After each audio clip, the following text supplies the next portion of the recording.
ልጄ እናትሽ እኮ በጣም ነው የምትወደሽ ብላ አቶ ጌታቸው ለእሊና ትናገራለች። እሊና አይ አባዬ እናቴ እኮ ብላ ስትናገረው አቶ ጌታቸው እንደዛ አይደለም እኮ እቺ ልጅ ምን ሆና ነው እየወደቀችው ብላ ወይዘሪት ማናን ትጠይቃለች። እሱም እንደዚህ ብሎ ይመልሳታል። እኔ እኮ እዛ ጊዜ አፋና አፍንጫውን እፍን አርጌ ስለያዝኳት በዛ ፊንት ነቅላ ወደቀችው እላታል። እሷም እና አሁን መፍትሄ ምንድን ነው ስትለው መፍትሄ ምንድን ነው የነበረ የአንቺ ፍላጎት ነበረ እሱን እንፈጽማለን ብሎ ይናገራታል። እሷም ምን ማለት ነው ስትለው አሁን እሷ ሁሉም ነገር ስላየችው እንገላታለን እላታል። አይ እንደዛ መገደል እኮ መፍትሄ አይሆንም እንደዛ ብለማ ማሰብ የለብም ስትለው አንቺ ምንድን ነው የምትይ እሷ እኮ ሁሉም ነገር አይታለች ብሎ ይመልሳታል። አይ እሷ አንዳንድ እያወቀችው ስለዚህ እሷን ማጥፋት ትክክለኛው ጊዜ ነው ስትለው አይ መግደል መፍትሄ አይሆንም ብላ ትመልሳለች። እና ሌላ መፍትሄ ምንድነው ስትለው ከዚህ ቤት እናውጣለን፣ ስለዚህ እኛ የምንፈልገውበት ቦታ ራቅ ብለን እንጥላታለን ስትለው አቶ አብርሃም በጣም ተናድዶ ከዛ በኋላ እዚህ ቤት ተመልሳ እንደማትመጣ መምን ታውቃለህ ስትለው አይ ከዛ በኋላማ እኛ የሆነ ዘዴ እንፈልጋለን ብቻ ከዚህ ቤት እናወጣለን ስትለው አቶ ጌታቸው በጣም ተናድዶ አዎ አንቺ ካልሽ እሺ ስትለው አይ እንደዛ አይደለም አለች ወይዘሪት መናና። ስለዚህ እኔ አሁን እሱ ሞቅ ያለ ወሬ ይዛለው አንተ ቀስ ብለህ ታወጣለህ ስትለው አይ የሆነ ጅላጅል ባልሽ ይቺ ልጅ እንደ ጠፋች እንደ ትልቅ ነገር ይዞ እንደያነሳብሽ አንቺ በወሬ መያዛት አለብሽ ስትለው ላይ እኔ ለእኔ ተው እሱ እኔ ሁሉም ነገር አስተካክላለሁ። እኔ እኮ በጣም ይቅርታ ወደ አንተ ማመጣቴ እኮ ለአንተ ስጦታ ልሰጥ ነበረ፣ ግን እቺ የሆነ ድንጋይ ራስና ቆሻሻ የሆነች አሳብ የሰረቀች ብላትም ነገር አለች። ስለዚህ ግን አታስብ አንተ እሷ ከዚህ ወጥተን ከጣለ በሆነ ስጦታን እንሰጣለን ስትለው እዛ ጊዜ አቶ አብርሃም እኮ አንቺን እኮ ነገረች ነበረ ብቅል እንደምናደርገው ብሎ ይናገራል። አይ ቆይ ምን ሆንክ እንደሳ እንዳታስብ እኔ እኮ እሷም እዚህ ነው ያለች እሱም ደግሞ ክፍሉ ውስጥ ናለ። አሁን ለማንኛውም ሁሉም ነገር በኋላ ወደ ስራችን እንመልሳለን። ስለዚህ እቺ ልጅ አንተ ከዚህ ክፍል አውጣ ስትለው አቶ አብርሃም ለኢሊና ምን ሆንክ የኔ ልጅ ንገርኝ፣ ዶክተሩ እኮ አንቺ የሆነ ነገር ስትጨናንቂ የምነሳበት ነገር ነው ብሎኛል። አሁን ምን ሆንሽ የኔ ልጅ ብሎ ኢሊና ጠይቃል። ኢሊና እኔ እኮ አባቴ የሆነ ነገር ምንድን ነው እናቴ አትወደኝም ስትለው አይ ልጄ እንደዛ አትበይ፣ አባትሽ እናትሽ እኮ በጣም ነው የምትወድሽ፣ ካሁን በኋላ እንደዛ ነገር እንደምትይ አልፈልግም እትላታ።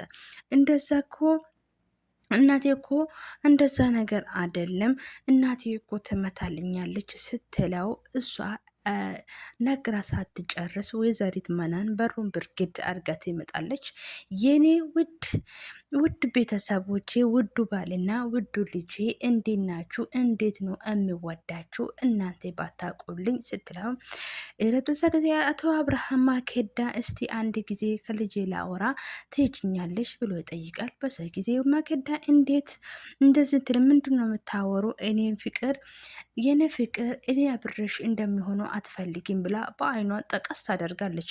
በዛ ጊዜ ማናኒ ትፈልግሃለሁ ብላ ልታቀፍ ስምኝ አንቺ ልጅ አባትሽ እንደምትሞት ማትፈልጊ ከሆነ አርፍሽ ዘግተህ ቁጭ በይ ትላለች። በዛ ጊዜ ህይወት አይ እንደዛ ካለቻት በኋላ የኔ ቆንጆ እኔ ካንቺ ጋር እንደሚሆን አትፈልግም ስትለው አይ ፈልጋለሁ ብላ ትመልሳለች። በዛ ጊዜ ማኬዲ አቶ አብርሃም ማኬዲ ይህን ፍቅር ሳላስከፋሽም ሳላጨናንቅሽም አንድ ነገር ውጪልኝ፣ የሆነ ነገር ከኔ ጋር እንደምታወራ ነግረኛለች።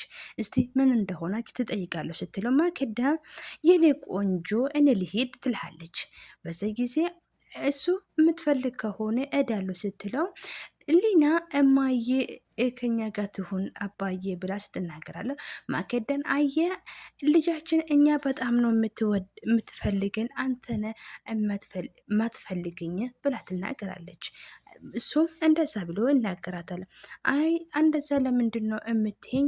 እኔ እኮ በጣም እንደምትወድህ እንደሚፈልግህን ታውቃለህ ስትለው ማገዳ እና እንደዛ ለምንድን ነው አሁን እኮ በቃ እሺ እንደዛ ከሆነ ይሴው እዚህ ዛሬ አንተም ስራ የለም እኔም ስራ ጨርሼ ነው የመጣው። ስለዚህ ለምንድን ነው የቤተሰብ ጊዜ የምናሳልፈው ብላ ትናገራለች። ማኬዳም እንደዛ ስትለው እንዴ በቀን ነው እንዴ የምንተኛው ትልሃለ ይላል አቶ አብርሃም። ማኬዳ በዛ ጊዜ ምን ችግር አለ ብንተኛ እና እሷ መሀላችን አድርገን እንተኛለን። እኔ እኮ በጣም ነው ናፈከኝ ብላ ትናገራለች። እሱም እንደዛ ብላ መለሰችልኝ። አይ እኔ ከእናንተ ጋር መተኛት አልፈልግም። ከፈለጋችሁ እናንተ ሁለታችሁም ሄዳችሁ ክፍላችሁ መተኛት አለባችሁ። እኔ ከእናንተ ጋር አልተኛም ስትለው እኔ እንደዛ ብላት ማክዳ እንደዛ ስትለው ኤሊና እኔ አልፈልግም መተኛት የሚፈልገው እኔ ከኤሊና ጋር ነው፣ እናንተ ሂዱ ክላሳችሁ ተኙ ስትለው ማክዳ እሺ እንደዛ ከሆነ አንቺም ኤሊና ተፈልግሽ ከነሱ ጋር ተኝ፣ እኔና ባለቤ አባትሽ ወደ ክላሳችን ሄደን እንተኛለ ብላ ባሏን ይዛ ትሄዳለች። እዛ አያ እሺ አባቱ እሺ የኔ ቆንጆ አማኑኤል ትመጣለች፣ ስለዚህ እሷ እየጠበቀች ትተኝ ስትለው ምን ነው የኔ ልጅ ከኔ ጋር መተኛት አትፈልግም ስትለው አዮ እማዬ እኔ የምፈልገው ከአማኑኤል ጋር መተኛት ነው ብላ ትናገራለች። ጥሩ እንደዛ ከሆነ አማኑኤል ጠብቃትና ከእሷ ጋር ተኝ ነ የኔ ውድ ባል እዚን ወደ ክላሳችን ገብተን እንተኛለን ብላ ባለቤቱን ይዛ ትወጣለች። በዛ ጊዜ እሷም እንደዚህ ብላ ትመልሳለች። የኔ ውድ በጣም እኮ ነው ናፈከኝ፣ ምንድነው ገላህን እኮ እያረጀ ነው ብላ ስትናገረው ቆይ ምን ሆንሽ አንቺ በቀን የት ነው የሚሄድብሽ ያንቺ አይደለም ወይ ይላታል። እሷም እንዴት ነው እንደዚህ ትለኛለ? ምንድን ነው ቆይ መከዳ በቀን እንደዚህ መሆን ስትለው የፍቅር ጨዋታ ቀንና ማታ ያስፈልጋል ወይ? አሁን ጊዜያችን አባከንና ገላህን እኮ አረጅተዋል።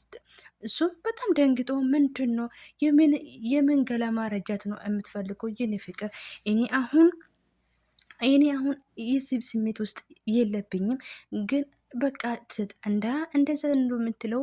ቆይ አንተ ሌላ ነገር እያሰብክ ነው? እኔ ከኔ ውጪ ማንጋ ነው የምታደራው? ስለዚህ ከማንጋ ነው የፍቅር ጊዜ እያሳልፍክ ያለው? የኔ ገላኮ ለመነካከትም በጣም እያስጠላሁ ነው የምትለው።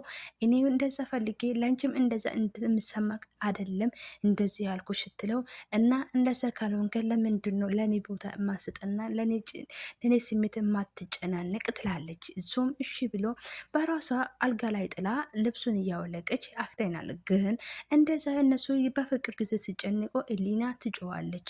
እሷም ወደ አክስቷ እናቷ እየፈለገች ያለችው ሳሎን ትሄዳለች። የመከዳ ወንድም አይነ ስውር ተብሎ ወደ ቤቱ እንደገባ ነበረ። ግን ቢሆንም እንደዛ እንደሆነ ግን እሱ የመከዳ ወንድም ሳይሆን ባለቤቱ ነበረ። እነሱ አቶ አብርሃም እየሸወዱ እየኖሩ ነበረ። እሱም ህሊና እናቷን እየፈለገች ወደ ሳሎን ስትመጣ አቶ ጌታቸው እሷ ተሸክሞ እንደሞተች በመጀመሪያ ላይ እሷ ራሷ ስታ ስለወደቀችው ማከዳ ከዚህ ቤት መውጣት አለባት። ስለዚህ እኔ እሱ በፍቅር ይዛለሁ እና ከሱ ጋር እኔ በወሬ ጥሩ ወሬ እያወራው እሱን ይዛለሁ፣ አንተ ደግሞ እሷ በሶላ ጠቅልላ ከዚህ ቤት እንደምታወጣ እፈልጋለሁ ስላለቻት እሱም እንደዛ እሷ ልክ እንዳለችው በሶላ ጠቅልሎ ክሻው ላይ ተሸክሞ ላውጣ ስል ኢሊና ትመጣለች። ኢሊናን አባቴ ብላ አቶ አብርሃም ትነቃለ። ምንድነው ልጄ ስትለው አንተ ማክዳ አንተ ምን ሆንክ እንዴ? አንተ ለእኔ ስሜትህን አትማው። እሆን ልጄ እኮ አባቴ እያለች ትጮዋለች። አንቺ ለአንቺ አይሰማ ወይ ብላታለ። እሷም አንተ ብቻ ነው እንዴ እንደውም ብቅል ነው የሚፈጫው በእውነተኛ አንተ ምን እየሆንክ ነው? ጊዜቻችን ለምንድን ነው የምናቃጥለው ስትለው እኔማ በፍጹም አይሆንም ልጄ ምን እንደሆነች ማየት እፈልጋለሁ ብሎ ወደ ሳሎን ሲመጣ አቶ ጌታቸው በጣም ደንግጦ ወደ ክላሷ ሴትዮ ተሸክሞ ይመልሳታል። በዛ ጊዜ ከተመለሰ በኋላ ልጅቷ ስለ ጮኸች በጣም ስለደነገጠ አይነ ስውር መስሎት ልጄ አጎቴ ምን እየሰራክ ነው ብላ ኤሊና ትጠይቃለች። በዛ ጊዜ እሱ እንደዛ ብሎ ይመልሳል። አይ ልጄ እኮ መነጽሬ ዱላ የወደቀ ብሎ ይናገራታል። እንዴ አጎቴ ምንድን ነው ስትለው ወይዘሪት በጣም ደንግጣ ሊና ትመጣለች። ሊና ስትመጣ ልጅቷ ነይ አንቺ ይሄ ነገር ማከዳ ያለ ሊና ይሄ ነገር አንቺ ማየት የለብሽም ብላ ወደ ክላሷ ትወስዳለች። አንቺ ካሁን በኋላ አንድ ነገር ምን አየሽ ብላ ፈጥጣ ስትጠይቀው እናቴ እኔ ምንም ነገር አላየሁትም፣ ግን አባቴ እኮ እኔ እንደማልዋሽ ጠንቅቆ ነግሮኛል። ማዋሸት እኮ አጽያት ብሎኛል። እኔ ማዋሸት አልፈልግም ትላለች። በዛ ጊዜ አይ አንቺ አባትሽ በህይወት እንደማይኖር የምትፈልግ ከሆነ ይሄ ነገር ማድረግ ትቻለሽ፣ ግን አባትሽ በህይወት እንደማይኖር የምትፈልጊ ከሆነ አባትሽ ገልዬ ሬሳ ነው ማሳቀፍሽ። ስለዚህ አንድ ነገር ትፍሽ ካለሽ አባትሽ እገልብሻለሁ ትልሃለች። በዛ ጊዜ በጣም ሊና በጣም ስለፈራሽ ግን አጎቴ ምን ተሸከመ ሰው ነው እንዴ? ምንድን ነው በአሶ ላይ እንደስ ጠቅልሎ ይዞ የሚወጣ ብላ ትጠይቃለች። በዛ ጊዜ ማከዳ ምንም አላየሽም አላልኩሽም ወይ? ለእኔ ለምንድን ነው መልስ መሰጪ ብላ ትናገራለች። አይ ምንድን ነው እኮ ነው ያልኩት እኔ ብላ ስትጠይቀው በቃ ትራስ ነው በአሶ ላይ ጠቅልሎ ይዞ የሄደ ብላ ትናገራለች። ማከዳም አይ እናቴ እኔ እኮ መዋሸት አልችልም፣ ስለዚህ ለአባቴ ምንድን ነው የምለው ስትለው ባለፈም ስትቀላቀይ ነበረ የደረስኩሽ፣ ለአባትሽ የሆነ ነገር እንደምትነግርኝ አውቄ ነበረ።